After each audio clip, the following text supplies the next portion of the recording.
El deseado de todas las gentes. Capítulo 8. La visita de Pascua. Este capítulo está basado en Lucas 2, 41 al 51. Entre los judíos, el año 12º era la línea de demarcación entre la niñez y la adolescencia. Al cumplir ese año, el niño hebreo era llamado hijo de la ley y también hijo de Dios. Se le daban oportunidades especiales para instruirse en la religión y se esperaba que participase en sus fiestas y ritos sagrados. De acuerdo con esta costumbre, Jesús hizo en su niñez una visita de Pascua a Jerusalén. Como todos los israelitas devotos, José y María subían cada año para asistir a la Pascua, y cuando Jesús tuvo la edad requerida, le llevaron consigo. Había 3 fiestas anuales: la Pascua, Pentecostés y la fiesta de las cabañas, en las cuales todos los hombres de Israel debían presentarse delante del Señor en Jerusalén. De estas fiestas, la Pascua era la más concurrida. Acudían muchos de todos los países donde se hallaban dispersos los judíos. De todas partes de Palestina venían los adoradores en grandes multitudes. El viaje desde Galilea ocupaba varios días, y los viajeros se unían en grandes grupos para obtener compañía y protección. Las mujeres y los ancianos iban montados en bueyes o asnos en los lugares escabrosos del camino. Los hombres fuertes y los jóvenes viajaban a pie.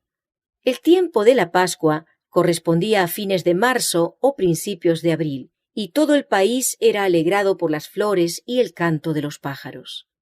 A lo largo de todo el camino había lugares memorables en la historia de Israel, y los padres y las madres relataban a sus hijos las maravillas que Dios había hecho en favor de su pueblo en los siglos pasados. Amenizaban su viaje con cantos y música, y cuando por fin se vislumbraban las torres de Jerusalén, todas las voces cantaban la triunfante estrofa: «En tus atrios descansarán nuestros pies, oh Jerusalén. Reine la paz dentro de tus muros y la abundancia en tus palacios». La observancia de la Pascua empezó con el nacimiento de la nación hebrea. La última noche de servidumbre en Egipto, cuando aún no se veían indicios de liberación, Dios le ordenó que se preparase para una liberación inmediata.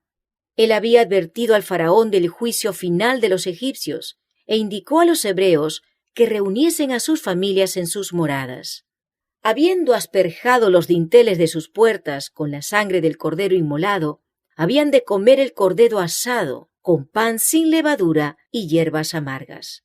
«Así habéis de comerlo», dijo, «ceñidos vuestros lomos, vuestros zapatos en vuestros pies y vuestro bordón en vuestra mano, y lo comeréis apresuradamente. Es la Pascua de Jehová». A la medianoche, todos los primogénitos de los egipcios perecieron.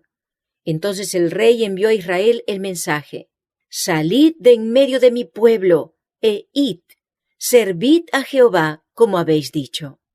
Los hebreos salieron de Egipto como una nación independiente. El Señor había ordenado que la Pascua fuese observada anualmente.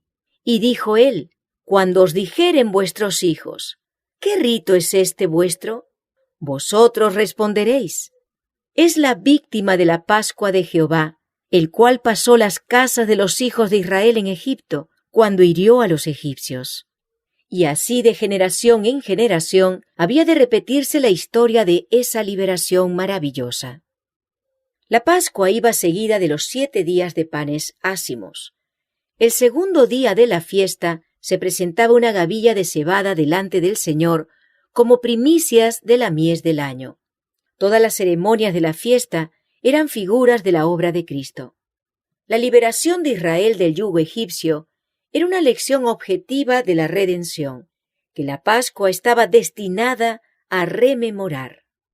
El cordero inmolado, el pan sin levadura, la gavilla de las primicias representaban al Salvador. Para la mayor parte del pueblo que vivía en los días de Cristo, la observancia de esta fiesta había degenerado en formalismo. Pero, ¿cuál no era su significado para el Hijo de Dios? Por primera vez, el niño Jesús miraba el templo, Veía a los sacerdotes de albos vestidos cumplir su solemne ministerio. Contemplaba la sangrante víctima sobre el altar del sacrificio. Juntamente con los adoradores, se inclinaba en oración, mientras que la nube de incienso ascendía delante de Dios. Presenciaba los impresionantes ritos del servicio pascual. Día tras día, veía más claramente su significado. Todo acto parecía ligado con su propia vida. Se despertaban nuevos impulsos en él. Silencioso y absorto, parecía estar estudiando un gran problema. El misterio de su misión se estaba revelando al Salvador. Arrobado en la contemplación de estas escenas, no permaneció al lado de sus padres. Buscó la soledad. Cuando terminaron los servicios pascuales, se demoró en los atrios del templo, y cuando los adoradores salieron de Jerusalén, él fue dejado atrás. En esta visita a Jerusalén, los padres de Jesús desearon ponerle en relación con los grandes maestros de Israel. Aunque era obediente en todo detalle a la palabra de Dios, no se conformaba con los ritos y las costumbres de los rabinos. José y María esperaban que se le pudiese inducir a reverenciar a esos sabios y a prestar más diligente atención a sus requerimientos. Pero en el templo, Jesús había sido enseñado por Dios y empezó enseguida a impartir lo que había recibido. En aquel tiempo, una dependencia del templo servía de local para una escuela sagrada, semejante a las escuelas de los profetas. Allí rabinos eminentes se reunían con sus alumnos, y allí se dirigió el niño Jesús. Sentándose a los pies de aquellos hombres graves y sabios, escuchaba sus enseñanzas. Como quien busca sabiduría, interrogaba a esos maestros acerca de las profecías y de los acontecimientos que entonces ocurrían y señalaban el advenimiento del Mesías. Jesús se presentó como quien tiene sed del conocimiento de Dios. Sus preguntas sugerían verdades profundas que habían quedado obscurecidas desde hacía mucho tiempo y que, sin embargo, eran vitales para la salvación de las almas. Al paso que cada pregunta revelaba cuán estrecha y superficial era la sabiduría de los sabios, les presentaba una lección divina y hacía ver la verdad desde un nuevo punto de vista. Los rabinos hablaban de la admirable exaltación que la venida del Mesías proporcionaría a la nación judía. Pero Jesús presentó la profecía de Isaías y les preguntó qué significaban aquellos textos que señalaban los sufrimientos y la muerte del Cordero de Dios. Los doctores le dirigieron preguntas y quedaron asombrados al oír sus respuestas. Con la humildad de un niño, repitió las palabras de la Escritura, dándoles una profundidad de significado que los sabios no habían concebido. De haber seguido los trazos de la verdad que él señalaba, habrían realizado una reforma en la religión de su tiempo. Se habría despertado un profundo interés en las cosas espirituales, y al iniciar Jesús su ministerio, muchos habrían estado preparados para recibirle. Los rabinos sabían que Jesús no había recibido instrucción en sus escuelas, y sin embargo, su comprensión de las profecías excedía en mucho a la suya. En este reflexivo niño Galileo discernían grandes promesas. Desearon asegurárselo como alumno, a fin de que llegase a ser un maestro de Israel. Querían encargarse de su educación, convencidos de que una mente tan original debía ser educada bajo su dirección. Las palabras de Jesús habían conmovido sus corazones como nunca lo habían sido por palabras de labios humanos. Dios estaba tratando de dar luz a aquellos dirigentes de Israel y empleaba el único medio por el cual podían ser alcanzados. Su orgullo se habría negado a admitir que podían recibir instrucción de alguno. Si Jesús hubiese aparentado tratar de enseñarles, habrían desdeñado escucharle, pero se lisonjeaban de que le estaban enseñando, o por lo menos examinando su conocimiento de las Escrituras. La modestia y gracia juvenil de Jesús desarmaba sus prejuicios. Inconscientemente se abrían sus mentes a la palabra de Dios, y el Espíritu Santo hablaba a sus corazones. No podían sino ver que su expectativa concerniente al Mesías no estaba sostenida por la profecía, pero no querían renunciar a las teorías que habían halagado su ambición. No querían admitir que no habían interpretado correctamente las Escrituras que pretendían enseñar. Se preguntaban unos a otros, ¿cómo tiene este joven conocimiento no habiendo nunca aprendido? La luz estaba resplandeciendo en las tinieblas, mas las tinieblas no la comprendieron. Mientras tanto, José y María estaban en gran perplejidad y angustia. Al salir de Jerusalén, habían perdido de vista a Jesús y no sabían qué se había quedado atrás. El país estaba entonces densamente poblado y las caravanas de Galilea eran muy grandes. Había mucha confusión al salir de la ciudad. Mientras viajaban, el placer de andar con amigos y conocidos absorbió su atención y no notaron la ausencia de Jesús hasta que llegó la noche. Entonces, al detenerse para descansar, echaron de menos la mano servicial de su hijo. Suponiendo que estaría con el grupo que los acompañaba, no sintieron ansiedad. Aunque era joven, había confiado implícitamente en él, esperando que cuando le necesitasen, estaría listo para ayudarles, anticipándose a sus menesteres como siempre lo había hecho. Pero ahora sus temores se despertaron. Le buscaron por toda la compañía, pero en vano. Estremeciéndose, recordaron cómo Herodes había tratado de destruirle en su infancia. Sombríos presentimientos llenaron sus corazones y se hizo cada uno amargos reproches. Volviendo a Jerusalén, prosiguieron su búsqueda. Al día siguiente, mientras andaban entre los adoradores del templo, una voz familiar les llamó la atención. No podían equivocarse, no había otra voz como la suya, tan seria y ferviente, aunque tan melodiosa. En la escuela de los rabinos encontraron a Jesús. Aunque llenos de regocijo, no podían olvidar su pesar y ansiedad. Cuando estuvo otra vez reunido con ellos, la madre le dijo, con palabras que implicaban un reproche: «Hijo, ¿por qué nos has hecho así? He aquí que tu padre y yo te hemos buscado con dolor». «¿Por qué me buscabais?», contestó Jesús. «¿No sabíais que en los negocios de mi padre me conviene estar?». Y como no parecían comprender sus palabras, él señaló hacia arriba. En su rostro había una luz que los admiraba. La divinidad fulguraba a través de la humanidad. Al hallarle en el templo, habían escuchado lo que sucedía entre él y los rabinos y se habían asombrado de sus preguntas y respuestas. Sus palabras despertaron en ellos pensamientos que nunca habrían de olvidarse. Y la pregunta que les dirigiera encerraba una lección. «¿No sabíais?», le dijo, «que en los negocios de mi padre me conviene estar». Jesús estaba empeñado en la obra que había venido a hacer en el mundo, pero José y María habían descuidado la suya. Dios les había conferido mucha honra al confiarles a su hijo.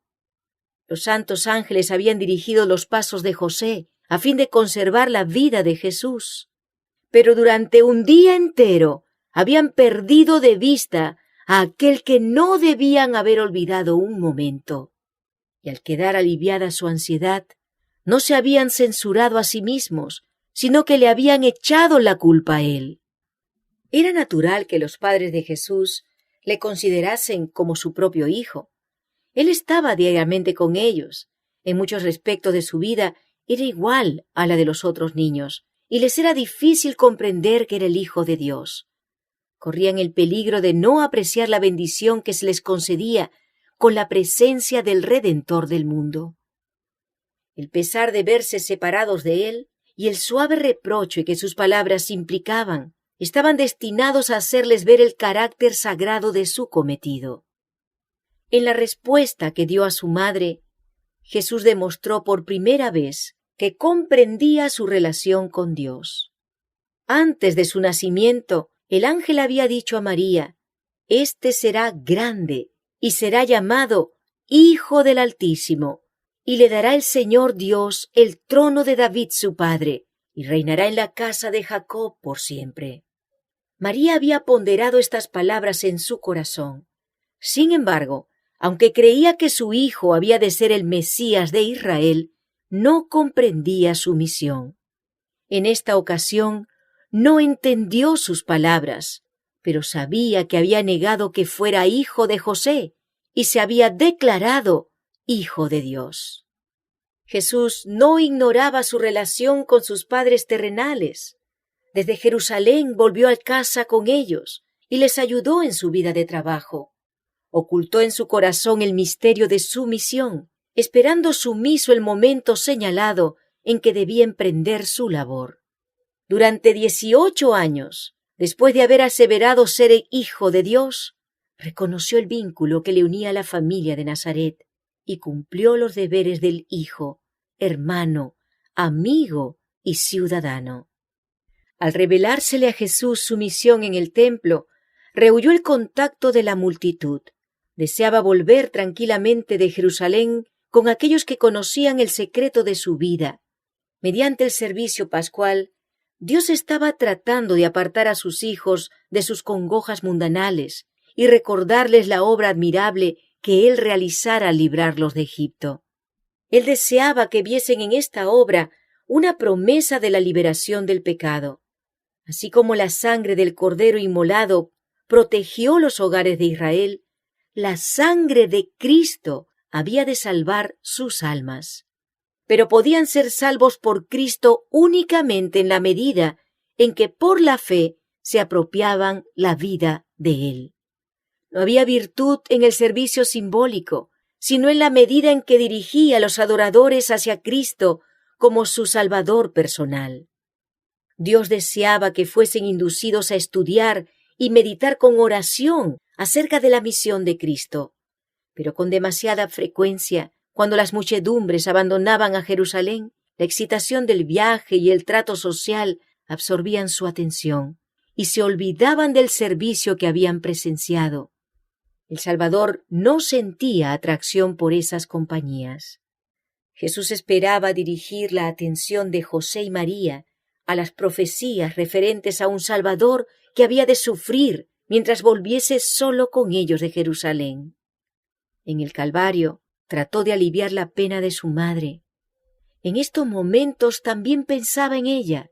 María había de presenciar su última agonía y Jesús deseaba que ella comprendiese su misión, a fin de que fuese fortalecida para soportar la prueba cuando la espada atravesara su alma. Así como Jesús había estado separado de ella y ella le había buscado con pesar 3 días, cuando fuese ofrecido por los pecados del mundo, lo volvería a perder 3 días. Y cuando saliese de la tumba, su pesar se volvería a tornar en gozo. Pero cuánto mejor habría soportado la angustia de su muerte si hubiese comprendido las Escrituras hacia las cuales trataba ahora de dirigir sus pensamientos.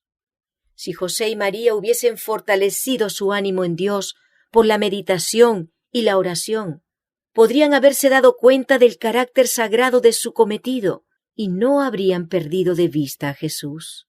Por la negligencia de un día, perdieron de vista al Salvador. Pero el hallarle les costó 3 días de ansiosa búsqueda. Por la conversación ociosa, la maledicencia o el descuido de la oración, podemos en un día perder la presencia del Salvador. Y pueden requerirse muchos días de pesarosa búsqueda para hallarle y recobrar la paz que habíamos perdido. En nuestro trato mutuo, debemos tener cuidado de no olvidar a Jesús, ni pasar por alto el hecho de que no está con nosotros.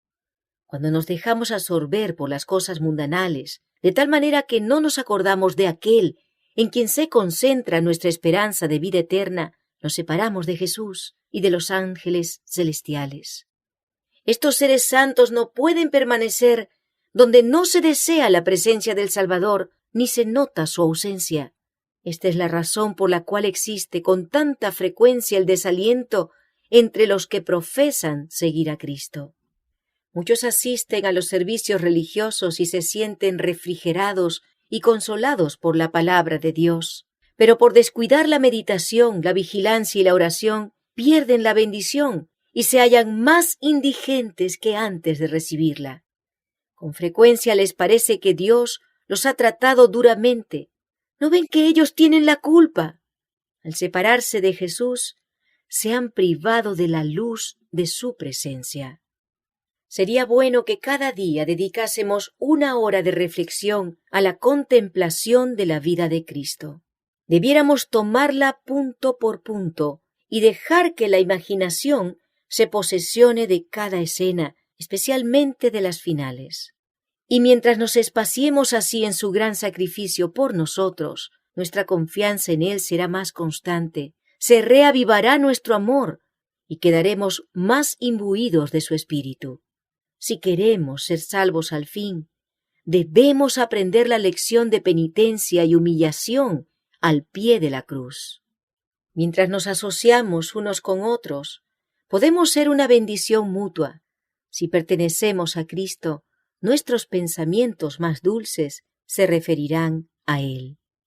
Nos deleitaremos en hablar de Él, y mientras hablemos unos a otros de su amor, nuestros corazones serán enternecidos por las influencias divinas.